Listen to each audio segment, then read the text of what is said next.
Hello दोस्तों, मेरा नाम एडवोकेट अतुल चौबे है और आज हम आप लोग को एक पॉइंट बताएंगे, डिफरेंट बनाएंगे। मजिस्ट्रेट, न्यायाधीश और न्यायमूर्ति में क्या अंतर है, विभागों में प्रयोग होने वाले शब्द सस्पेंड, निलंबित, बर्खास्त, डिसमिस और लाइन हाजिरी, इसका क्या अर्थ होता है, इसी के बारे में चर्चा करेंगे। और एक एडीज है, एक कहावत है कि सपने एक देखोगे दोस्तों तो मुश्किलें हजार आएंगी। सपने एक देखोगे तो मुश्किलें हजार आएंगी, लेकिन वो मंजर भी बहुत खूबसूरत होगा जब कामयाबी तेरी शोर मचाएगी दोस्तों। तो जब आप कामयाब हो जाएंगे तो सारे प्रॉब्लम, सारे कष्ट आपका गोल्ड बन जाएगा और बहुत आपको अच्छा लगेगा। और इसी के साथ हम पढ़ेंगे आज। हम आपसे रिक्वेस्ट करना चाहेंगे कि आप हमारे चैनल को सब्सक्राइब करें, लाइक करें। सब्सक्राइब करेंगे तो हमारा मोटिवेट पावर बढ़ता जाएगा और हम अच्छा से अच्छा वीडियो लाने का प्रयास करेंगे। और आज हम चर्चा करेंगे कि डिफरेंट देखेंगे कि कोर्ट में हमारे जो हमारे हाई कोर्ट है, सुप्रीम कोर्ट है, जो लोअर कोर्ट है, उनमें जो जज होते हैं, तो लोअर कोर्ट में आपने सुना होगा कि न्यायिक मजिस्ट्रेट होते हैं। लोअर कोर्ट में आप आएंगे तो न्यायिक न्यायिक मजिस्ट्रेट न्यायिक मजिस्ट्रेट होते हैं। फिर आप सेशन कोर्ट में जाएंगे, जिला कोर्ट में जाएंगे तो वहाँ लिखा होता है जिला जज होते हैं, यानी वहाँ पे न्यायाधीश का प्रयोग किया गया है, न्यायाधीश। फिर से हम अगर हाई कोर्ट में जाते हैं, हाई कोर्ट, सुप्रीम कोर्ट में जाते हैं तो वहाँ पे हम देखते हैं कि वहाँ जो हमारे न्यायमूर्ति उन्हें कहा जाता है। देखिए, सबका काम न्याय दिलाना है, सबका काम न्याय दिलाना है, लेकिन इसमें थोड़ा थोड़ा अंतर है जो हम आप लोग को आज बताएंगे। ध्यान से सुनिएगा। न्यायिक मजिस्ट्रेट का मतलब हुआ जो जिनको कानून ने बांधा है, कानून व्यवस्था ने, हमारी भारतीय संविधान ने, हमारे भारत के कानूनों ने कहा है कि आप अपने जुरिस्डिक्शंस में यहाँ तक ही काम करेंगे। एग्जाम्पल में आप समझिएगा कि प्रथम वर्ग जो मजिस्ट्रेट साहब होते हैं, प्रथम वर्ग मजिस्ट्रेट साहब, उन्हें कहा गया है कि 3 वर्ष तक के सजा आप दे सकते हैं। यानी जितने भी अपराध 3 वर्ष तक है उसका ट्रायल कीजिए आप और उसमें पनिशमेंट कीजिए। 10,000 जुर्माना लगा सकते हैं, 10,000 आप जुर्माना लगा सकते हैं। अब देखिए यहाँ पे द्वितीय वर्ग जो है, द्वितीय वर्ग न्यायिक मजिस्ट्रेट, उनको कहा जाए कि 1/5000, यानी 1 साल तक के आप अपराधों का ट्रायल कीजिए। संक्षिप्त विचारणा में द्वितीय वर्ग को हाई कोर्ट क्या करती है, कई बार निर्देश कर देती है। तो यहाँ देखिए क्या, यह प्रथम वर्ग 3 साल कर रहे हैं, द्वितीय वर्ग 1 साल कर रहे हैं, 5,000 कर रहे हैं जुर्माना, यहाँ पे 10,000 कर रहे हैं प्रथम वर्ग। हमारे एसीजीएम बाई सीजीएम, अब सुनिएगा, एसीजीएम और सीजीएम, हमारे कोर्ट में एसीजीएम साहब हैं तो वो 7 साल तक की सजा का ट्रायल करते हैं। अगर 7 साल से अधिक आता है, 10 साल का आता है, लूट डकैती की आ गया, रेप का केस आ गया, तो हमारे एसीजीएम और सीजीएम साहब 7 साल तक करेंगे। ये दोनों पद एक ही है, ये हमारे मुख्य न्यायिक मजिस्ट्रेट साहब हैं और ये हमारे अपर मुख्य न्यायिक मजिस्ट्रेट साहब हैं। अब यहाँ देखिए, अगर 7 साल से अधिक का कोई क्राइम होता है तो उसका ट्रायल ये लोग नहीं करेंगे।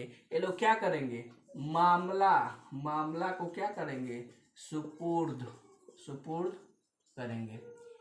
यानी ये 7 साल के ऊपर के मैटर को कमिट कर देंगे। आपने कोर्ट में सुना होगा, कई बार जब फाइलें पेश होती हैं तो कहा जाता है सर इसमें निवेदन है कि कमिटेड फाइल है, वो अगला पक्ष नहीं आया है, तो अभियुक्त नहीं आया है, तो यहाँ पे हम रिक्वेस्ट करेंगे डेट हो जाए या कमिट कर दिया जाए।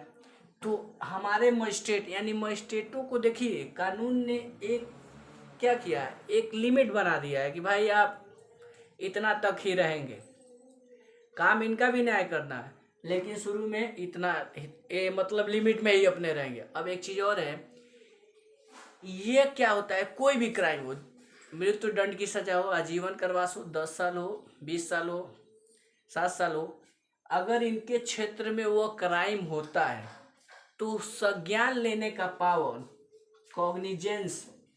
कॉग्निजेंस का पावर इनके पास है। यानी ये किसी भी क्राइम पे कॉग्निजेंस ले सकते हैं। कॉग्निजेंस लेने के बाद ही इन्हें पता चलता है कि यह मैटर सेशन कोर्ट को देना है या खुद विचारण करना है। प्रथम और न्यायिक मजिस्ट्रेट कॉग्निजेंस ले लिए और पता चला 7 साल है तो सीधे सीजीएम साहब को भेज देंगे, लीजिए महोदय ये तो आपके जुरिस्डिक्शंस का काम है, आप ही इसको देखिए समझिए। तो मजिस्ट्रेट का मतलब ये हुआ कि जो मैटर को आगे ट्रांसफ़र कर सकते हैं, सुपुर्द कर सकते हैं, कॉमिट कर सकते हैं, तो ये हमारे न्यायिक मजिस्ट्रेट हुए। अब एक आइए न्यायाधीश साहब के पास आइए।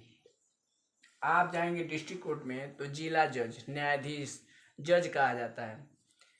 तो न्यायाधीश का मतलब अब देखिए, यहाँ न्यायाधीश साहब को कह दिया गया है कि आप कोई भी सजा दे सकते हैं, मृत्यु दंड तक ये दे सकते हैं। मृत्यु दंड से बड़ा कोई सजा तो है नहीं। आप जब IPC 53 पढ़ेंगे तो उसी में सजा का प्रावधान किया गया है। 5 सजा है, मृत्युदंड, आजीवन, सादा कारावास, कठोर कारावास, जुर्माना, ये सब चीज़ें 5 वहीं पे आपको बताया गया है। तो हम न्यायाधीश साहब मृत्यु दंड तक देंगे, लेकिन यहाँ भी देखिए इनको यहाँ भी एक लिमिट लगा दिया गया। जब आप CRPC पढ़ेंगे, CRPC 366, तो उसमें साफ तरीके से कहा गया है कि अगर सेशन कोर्ट के न्यायाधीश मृत्यु दंड की सज़ा देते हैं, सुनाते हैं, तो हाई कोर्ट की संपुष्टि की ज़रूरत होगी, यानी हाई कोर्ट हमारा संपुष्टि करेगा, तभी जाके वो सज़ा क्या होगा, लागू होगा। सज़ा वो क्राइम जो अपराधी होगा उसे मृत्युदंड दिया जाएगा। अब यहाँ देखिए, यहाँ भी इनको बॉन्ड किया गया ना, यानी इन्होंने सज़ा सुना दिया मृत्युदंड की, लेकिन वो तब तक लागू नहीं होगा सज़ा जब तक हमारी हाई कोर्ट पुष्टि नहीं करेगी। दूसरी चीज़ इसमें क्या कहा गया है कि हमारे न्यायाधीश जो है, जिले के न्यायाधीश, उनको यह कहा गया है कि आप दंडो यानी आप संहिता, कहा गया है यहाँ पर साफ तरीके से कि आप भारत के कानून के अंडर में ही रह के काम करेंगे, कानून के अंदर ही इन्हें सजा देना है। यानी IPC में जो प्रावधान है उसका पालन करना है, CRPC में जो प्रावधान है उसका पालन करना है, उससे बाहर इनको नहीं जाना है। यानी हमारे जितने भी एक्ट बने हैं उन्हीं की एक्ट में रह के इनको काम करना है। सजा तो मृत्युदंड देंगे, लेकिन इन्हें एक्ट से बाहर नहीं जाना है। इसीलिए इन्हें न्यायाधीश कहा गया, क्योंकि यह कानून के प्रावधानों के अंडर में काम करके कोई भी सजा दे सकते हैं, न्याय कर सकते हैं। लेकिन अब हाई कोर्ट में जब आप आएंगे तो यहाँ हाई कोर्ट, सुप्रीम कोर्ट, तो यहाँ सीधे तरीके से बताया गया है न्यायमूर्ति। अब आप बताइए, अगर तीनों पॉइंट में अंतर नहीं होता तो सबको हम न्यायमूर्ति नहीं बोलते, सबको हम न्यायाधीश नहीं कहते, हम न्यायिक मजिस्ट्रेट क्यों कहते हैं? 11-12 हमारा CRPC कहता है न्यायिक मजिस्ट्रेट, अपर न्यायिक मजिस्ट्रेट, विशेष न्यायिक मजिस्ट्रेट, 11-12-13 जाके पढ़िए। तो अब देखिए ये न्यायमूर्ति साहब का क्या हुआ कि यहाँ इन्हें न्यायमूर्ति कहने का तात्पर्य है कि ये क्या करते हैं, किसी भी केस में भारत के संविधान के अनुसार, भारत के कानूनों के अनुसार निर्णय देंगे, और उसके बाद कानून में कोई प्रावधान नहीं हो और इन्हें लग रहा है कि साम्य, अंतःकरण, प्राकृतिक न्याय, शुद्ध न्याय के परिस्थितियों के अनुसार भी हम इस केस में डिसीजन दे सकते हैं, निर्णय सुना सकते हैं, तो वह न्यायमूर्ति महोदय उस केस में निर्णय सुनाएंगे। यानी देखिए कितना छोटा अंतर है। यहाँ न्यायमूर्ति महोदय को कॉन्स्टिट्यूशंस, IPC, CRPC, CPC सबसे बाधा नहीं गया, लेकिन न्यायाधीश साहब को बांध दिया गया है कि भाई आपको इसी एक्टों में काम करना है। लेकिन यहाँ इनको कह दिया गया है कि अगर इन लोग को लगता है ये अपने आप में न्यायमूर्ति, यानी इन्हें मान लिया गया कि ये प्रेजेंट हो गए तो न्याय हो गया। अगर इन्होंने कह दिया, सपोर्टेड मानिए कि कहीं प्रावधान नहीं है, और इन्होंने कह दिया कि आज के बाद से 10 बजे रात को सभी लोग अपना अपना दुकान 100% बंद कर देंगे, या 9 बजे रात को पूरे भारत में सारी यातायात सारी दुकानें, मार्केट बंद हो जाएगी। कानून में कहीं नहीं है। लेकिन अगर इन लोगों ने किसी केस पे मैटर सुना दिया, गाइडलाइंस दे दिए, निर्देश दे दिए, तो एक कानून हो गया और वो न्याय हो गया। समझिए, यानी इन्हें एक्टों से बाधा नहीं गया है, ये अपने स्वतंत्र, अपने अंतःकरण से, अपने सामने, अपने विवेक का प्रयोग करके भी पीड़ित व्यक्ति को न्याय दिला सकते हैं। इसीलिए इन्हें न्यायमूर्ति कहा गया। अब भगवान जो काम करते हैं, आप मंदिर में जाते हैं, भगवान काम करते हैं, भगवान तो पता नहीं है, लेकिन भगवान अगर कुछ कर दे तो सब लोग कहते हैं बे भाग्या में लिखल हुए भैया, सब ईश्वर के कृपा बा, संयोग बा, जौन होला अच्छा ही होला। सब लोग ऐसे ही हाथ जोड़ के कर रहे हैं, वही काम है। तो आपने अंतर समझ लिया। और एक चीज़ और हम इम्पोर्टेंट चीज़ें बताएंगे यहाँ पे कि थोड़ा इम्पोर्टेंट चीज़ ये है कि फंडामेंटल राइट्स आप जब पढ़ेंगे, मौलिक अधिकार, तो जो हमारा ये फंडामेंटल राइट है, यह विधायिका विधायिका विधायिका प्लस कार्यपालिका, विधायिका और कार्यपालिका के विरुद्ध दिया गया हमें फंडामेंटल राइट। यानी हमारे फंडामेंटल राइट विधायिका और कार्यपालिका के विरुद्ध हमें प्रदान किया गया है। यानी हमारे फंडामेंटल राइट में मान लीजिए हमें 21 में कहा है कि हम स्वतंत्र जीवन जीने के लिए व्यापार करेंगे, काम कर सकते हैं, विदेश घूम सकते हैं, और हम ये सब काम कर रहे हैं। कार्यपालिका मान लीजिए डीएम साहब एसडीएम साहब रोक रहे हैं, तो हम वहाँ विरोध करेंगे और कोर्ट में सीधे क्या करेंगे, जाके उनके खिलाफ केस फाइल कर देंगे कि सर हमारे फंडामेंटल राइट्स का उल्लंघन किया। तो न्यायालय आपको रिलीफ देगी। कार्यपालिका और विधायिका दोनों के विरुद्ध हमें प्राप्त है। अभी हम मान लीजिए मीडिया वाले क्या करते हैं, कई बार 19 में बताया गया कि आप भाषण की स्वतंत्रता रहेगी, वाक्य अभिव्यक्ति की भाषण की स्वतंत्रता दी गई है, 19 के 1 कम है। तो अभी आप चले गए किसी मार्केट में, आपने भाषण या मीडिया कवरेज देना चालू कर दिया कि आइए हम आपको सुनाते हैं कि यहाँ पे बाढ़ आ गया, यहाँ पे लूट हुई, इस घर को ऐसे जला दिया गया, और वहाँ पे कार्यपालक कोई अधिकारी आता है, एसडीएम एसडीएम पुलिस, वो आपको रोकेगी तो आप विरोध करने लगते हैं, धरने में पर बैठ जाएंगे। वजह कहेंगे कैसे रोकवा, तार हिम्मत बा, हम पत्रकार हैं तो हम ये हैं, हमारा राइट्स है, हमारा अधिकार है। आप वहाँ पे खूब चर्चा करते हैं और रोकने लगते हैं, और कानून भी रुकती है। जो कार्यपालिका के जो सिपाही हैं हमारे पुलिस थाना, वो भी कहती है नहीं भाई राज अधिकार मिला है, लोग कर सकते हैं, कवरेज करेंगे, वीडियो बनाएंगे, ये सारी सूचना भारत में सोशल मीडिया के थ्रू दौड़ाएंगे, टीवी पर लाएंगे, ये सब चीज़ें आपको अधिकार दिया गया है। तो आपने तो कार्यपालिका के खिलाफ। अब विधायिका कानून यानी मंत्री परिषद संसद मान लीजिए, राज्यों में विधानमंडल मान लीजिए, कानून बन रहा है, कानून में बना दिया गया कि भाई आज के बाद से आप लोग को 10 बजे सुबह दिन में ये काम करना है, वो काम नहीं करना है, और वो सब चीज़ें आपको व्यापार करना है तो सरकार को टैक्स देना है। कानून बन गया कि व्यापार करना है सरकार को टैक्स देना है, 100 रुपये कमाएंगे तो 30 रुपये देंगे। तो अभी पता चलेगा कि दूसरी पार्टियां सड़क पर उतर गई, विरोध की सरकार तानाशाही है। जैसे हमारे पीएम मोदी साहब जो भी कानून लाते हैं, कृषि वाला कानून लाए थे, तो क्या कृषि कानून का विरोध जम के हुआ ना, लोगों को लगा कि हमारे अधिकारों को छीन रहा है, तो विरोध हम लोग किए, खूब जम के विरोध किए, और लास्ट में हमारे पीएम साहब ने उस कृषि कानून को वापस लिया। तो हमें अगर लगता है कि हमारी स्वतंत्रता पे हमारे स्वतंत्रता को छीना जा रहा है, हमारे फंडामेंटल राइट्स को छीना जा रहा है, तो हम विरोध करते हैं। लेकिन विरोध हम सिर्फ विधायिका और कार्यपालिका के ही खिलाफ करेंगे, अन्य के खिलाफ नहीं करेंगे। अन्य माने न्यायपालिका, यानी हमारी न्यायपालिका है, न्यायपालिका के खिलाफ आप फंडामेंटल राइट में विरोध नहीं कर सकते। अगर न्यायपालिका कह दी कि ठीक है भाई 19 के 1 क में आपको भाषण की स्वतंत्रता दी गई है, अभिव्यक्ति की स्वतंत्रता दी गई है, आप खूब कवरेज कीजिए, बोलिए, स्पीच दीजिए, समझाइए लोगों की, लेकिन आप ऐसा कोई भी भाषण नहीं बोलेंगे जो दो लोगों के बीच में झगड़ा हो जाए, दो समुदायों के बीच में झगड़ा हो जाए, दो ग्रुपों के बीच में झगड़ा हो जाए, आपको रोक दिया जाएगा। न्यायपालिका कह दी, फिर न्यायपालिका कह देगी कि मान लीजिए आपको फंडामेंटल राइट में दिया गया 21 में आप जाइए, आपके जीवन का अधिकार है, जीने का अधिकार है, गरिमा में, आप व्यापार कर रहे हैं, न्यायपालिका ने उस पर भी रोक लगा दिया, कह दिया कि नहीं आप व्यापार 6 बजे के बाद से नहीं करेंगे। तो आप वहाँ पर जाके धरना प्रदर्शन नहीं करेंगे, ना जाके रोड पे बैठ जाएंगे कि नहीं 9 बजे रात को तो ही सबसे ज़्यादा लोग खाने आते हैं हमारे चाट गुपचुप, इसलिए हम ठेला 9 बजे रात तक लगाएं। आप अगर न्यायपालिका आपके जीवन में कोई भी निर्णय देती है, आपके जीवन को प्रभावित करे या न करे, नहीं न्यायपालिका देगी तो प्रभावित होना है, तो आप विरोध नहीं करते हैं और आप मान भी लेते हैं। क्यों मान लेते हैं?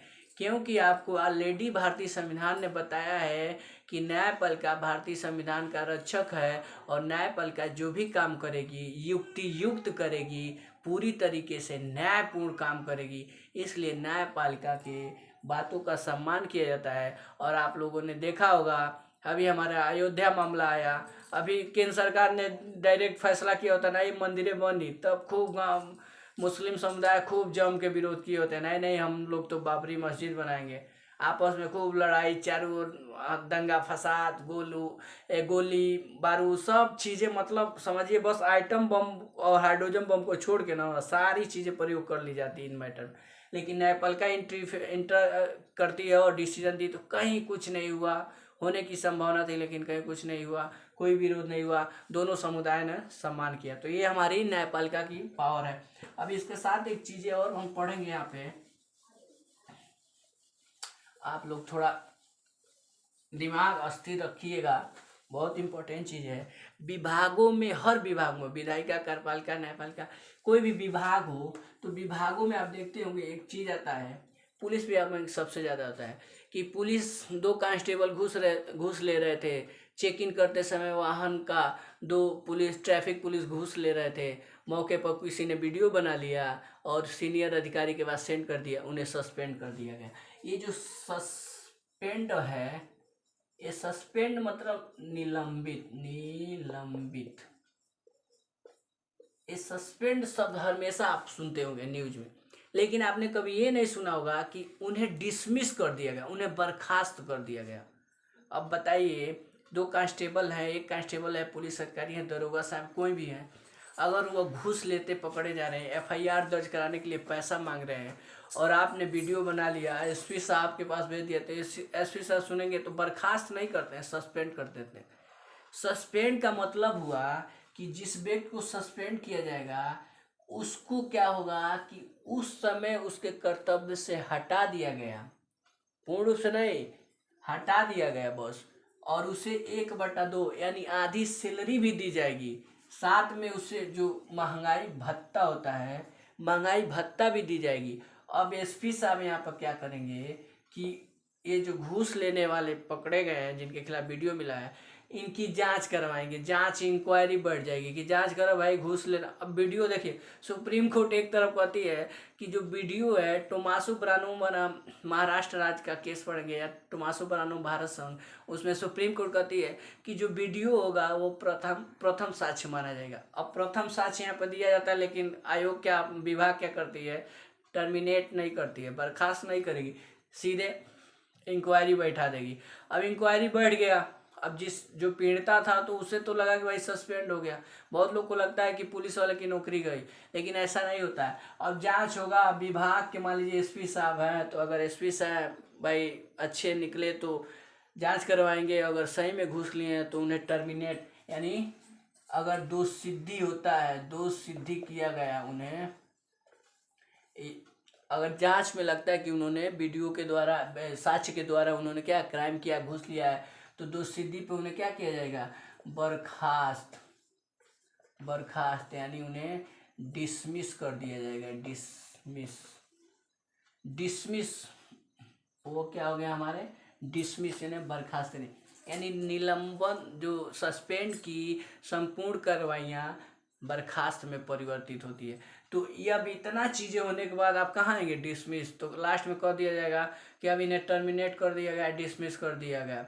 अभी 2 पुलिस कांस्टेबलों को पूरी तरीके से बर्खास्त कर दिया है, इंक्वायरी में उनके खिलाफ रिपोर्ट साबित हुई। अब यहाँ पर देखिए, एक होता है लाइन हाजिर, लाइन हाजिर क्या होता है, लाइन हाजिर में ये होता है कि बहुत बार आपने सुना होगा न्यूज में कि पुलिस वाले को लाइन हाजिर कर दिया गया। लाइन हाजिर का मतलब उनका सैलरी जो होगा, ये सैलरी जो होगा वो सैलरी मिलेगा। लाइन हाजिर में बस आपकी जिम्मेवारियां और दायित्वों को हटा दिया जाता है। यानी कांस्टेबल का काम क्या है कि कोई अपराध कर रहा है, क्राइम कर रहा है, किसी के खिलाफ न्यूज कंप्लेंट मिला है तो जाके उसको पकड़ के लाए थाने में, उसे समझाए, उसे नोटिस पहुंचाए, तो वो सब कामों से आपको क्या किया जाता है, हटा दिया जाता है, जब तक कि आपके खिलाफ इंक्वायरी सही न हो जाए, जांच न हो जाए।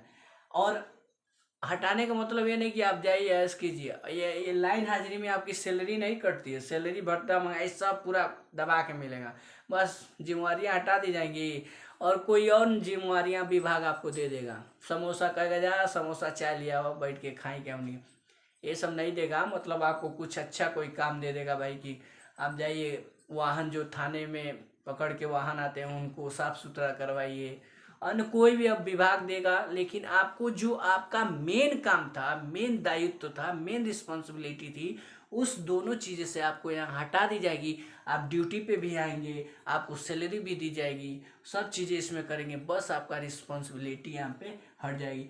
तो ये 2-3 चीज़ें जो है सस्पेंड, और एक आपका ये हो गया डिसमिस, और एक आपका हो गया लाइन हाजिर। ये तीनों चीज़ें आप अक्सर न्यूज़ में सुनते होंगे, और तीनों चीज़ें अलग अलग हैं जो विभाग से संबंधित कर रही हैं। दोस्तों इसी के साथ अगर किसी प्रकार कोई त्रुटि होगी कमेंट बॉक्स में बताइएगा। जय हिंद दोस्तों।